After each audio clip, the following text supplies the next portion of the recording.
This is Giganto, a 1-foot 7-inch Lego robot from the hit 2022 game Sonic Frontiers, and also happens to be my greatest Lego creation ever.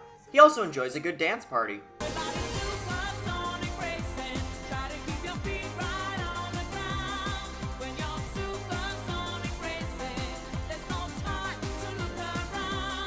Back in 2024, I built this absolute monstrosity of a build, and said that later I would return to finish what I left, well, unfinished. So in today's video, I'll be walking you through how I managed to build this behemoth faster and stronger than its predecessor. Oh, and I only have about 2 weeks to do it. But first, a little context is needed. What exactly is Giganto, and why am I building him? Giganto is the first of 4 Titan bosses in the game Sonic Frontiers. This game gave us an extraordinary amount of lore surrounding the Chaos Emeralds and the ancient alien race that came to the Starfall Islands thousands of years ago. Honestly, this story has to be one of my favorites in the Sonic franchise. For that reason, I thought it would only be fitting to recreate arguably the most iconic enemy from this game and truly stretch my building skills. But with that out of the way, let's actually start construction. Okay.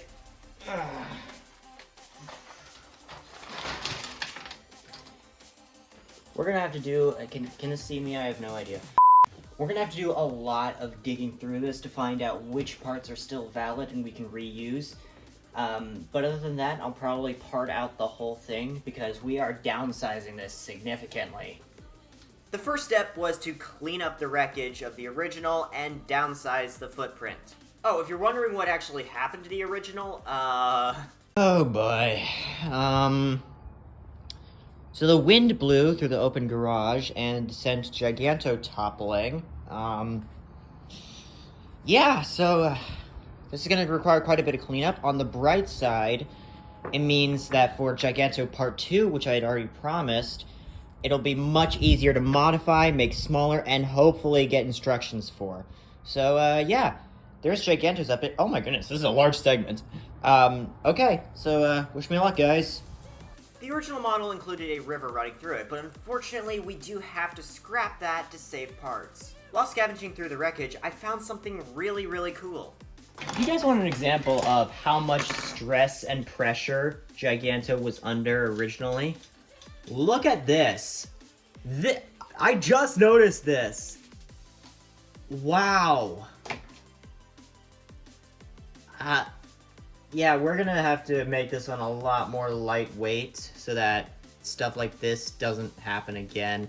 It's brown though, so, I mean, it's going to crack more easily, but still, that is insane. I've never seen a brown part crack that bad. This was a revelation for me. The original relied heavily on illegal technic construction. For those who don't know what this means, an illegal building technique is any Lego construction that adds unnecessary stress, pressure, or begins to alter the parts in ways they're not meant to be. This will often lead to the pieces snapping apart. If I was going to rebuild Giganto, I knew I couldn't rely on tricks that might lead to a terrible collapse. Again, I had to solve the structure problems. Luckily, I did have somewhat of an idea. This was a great way to keep Giganto sturdy. The leg, this leg, stayed in longer than any other piece. So I know that foundation works. After coming up with a few possible structure designs for attaching the feet, can I even call them feet? They're more like stilts. I moved on to the first leg. Okay, so I've been working at this all day. Here's the first leg segment. Here's the previous hip. We have made significant improvements. This is significantly smaller than the original. Actually, I still have an original leg here. We can see how much exactly we've downsized it. This, no longer illegal, so that's good. now what I gotta do is figure out how I'm going to attach it to the body. Yeah, unfortunately, past me decided to be kind of lazy and not record parts of the building process. Whoops. However, you get the general idea of what I'm going for here. It looks better, and it won't get me thrown in Lego jail. But anyway, let's move on to... Okay, day 2. Let's build the other... Let's build the other leg. One thing that I didn't mention about building the original leg, or the second leg here, is to achieve this angle, which then has detail on the side and looks very smooth like this. I've used some mixel joints at these angles, which thankfully are not illegal, as opposed to the original, which is all brick built. Honestly, major improvement. Day 2 started with building the other leg and trying to figure out what position the legs were going to be in. The pose you're seeing right now is a cool idea, but later got scrapped because it wasn't strong enough. Speaking of holding weight, this is the day that I also started working on the waist structure. Giganto doesn't really have hips, and this is a very complicated structure. That being said, I did come up with an interesting way to build this part, and I'll let me on day 3 explain. So I had a little late night building session and was able to connect the hips together, or legs, I guess. And I have no idea if this is going to work or not, but this block section, we're gonna make like a, some sort of torso attachment that's gonna slide on. I just woke up, so I have no idea what I'm saying. But basically the body is just going to slide onto this, becoming very modular. Just doing a little bit of work here, don't mind me, and oh. Hi, dog. Well, I filmed almost nothing on day 3. Oops. I got this funny segment though. Right, so it's 10 Thursday. Wow, I'm tired. It's 10:30 on a Wednesday night. It's also Tuesday. No, it was in fact Wednesday. If you can't tell, I'm really tired. Let's try that again. It's 10:30 on a Tuesday night.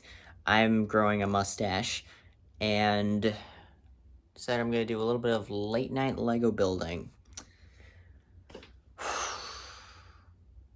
Let's go. Anyway, this night was the night that I decided to test the torso-leg connection. Wait a minute, I need to show you how I made the torso and arms. Okay, you know what? I give up on this whole day-by-day thing. Here's what I did. For the arm, I started by using this A-frame piece that will help lock the arm into a 45-degree angle.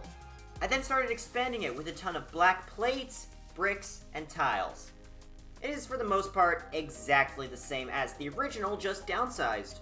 For the point of connection between the torso and the arm, I decided to use a ratchet joint, which will give the perfect angle and will actually stay stable when I have a few more supporting bricks on it. Now the hand is nearly identical to the original. Hey, it was super convenient to reuse assets, okay? With that done, I built a second arm and set them aside. Now then, here's a look at the torso. The amount of filler bricks I used in this is insane. Now obviously the final build won't have all these colors showing, so let's cover them up. I used these big dark bluish gray panels and tiled up the front. Okay, now let's slide the body onto the waist.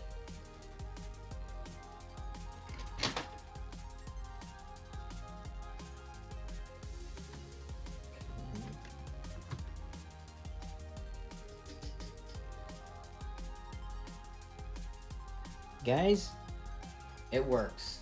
It's standing. What, you actually think this dude is dangerous? Nah, he's unarmed. I'm honestly very surprised that this worked first try. Taking him to conventions is just gonna become a whole lot easier. Now it's possibly for one of the most challenging things to get right with this build, the head. I don't mean the design itself is hard, I already figured that out last time. No, the big problem is the neck segment that leans off the front. He's like a giant metal giraffe. Now in the name of dynamic posing, I decided to have it looking to one side, which means having the neck turn. I did successfully manage to pull this off, thankfully. One thing about this build that still confuses me is how the head and neck is able to attach to the body just through these bar studs. Like, how on earth are they that strong? This is now the second Giganto they've worked in and have never failed. They don't even seem like the types of parts to be this strong. How? Anyways, we now have most of Giganto done. However, before I show you the final build, I want to work on a few side builds, starting with a cyberspace portal, which very much looks like a throne, by the way. The purpose of this side build is to add so much extra to the scenery around the base.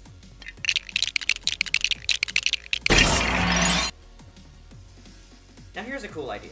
What if we made a display for Supersonic? I made a grassy base, then added the quote panel from the previous model. Come to think about it, this really should have just said Giganto instead of being a random quote. I then made this white brick built segment, surrounded it in yellow, and added Supersonic with the Chaos Emeralds.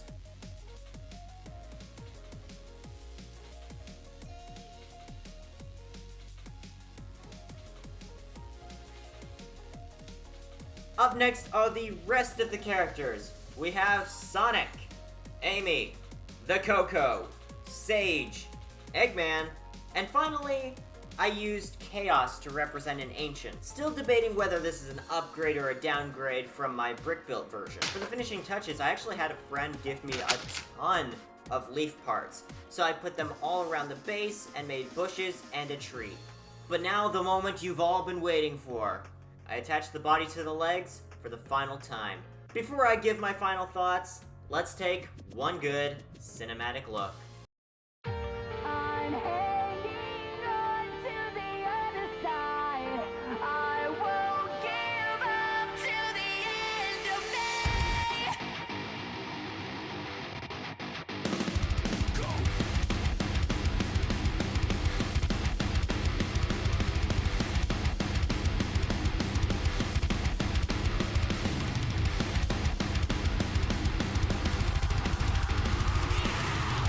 Welcome to the mind of a different kind, where we've been growing slowly. Think I'm on 11, but I'm on a 9. Guess you don't really know me. Running from the past is a losing game. It never brings you glory. Been down this road before, already know. It has been an absolute joy rebuilding this. Giganto is my greatest creation ever. I feel like I've learned so much from this build, and I'm very thankful for that.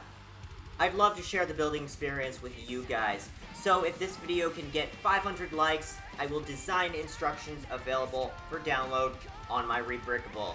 Thank you all so much for the support and patience with this project.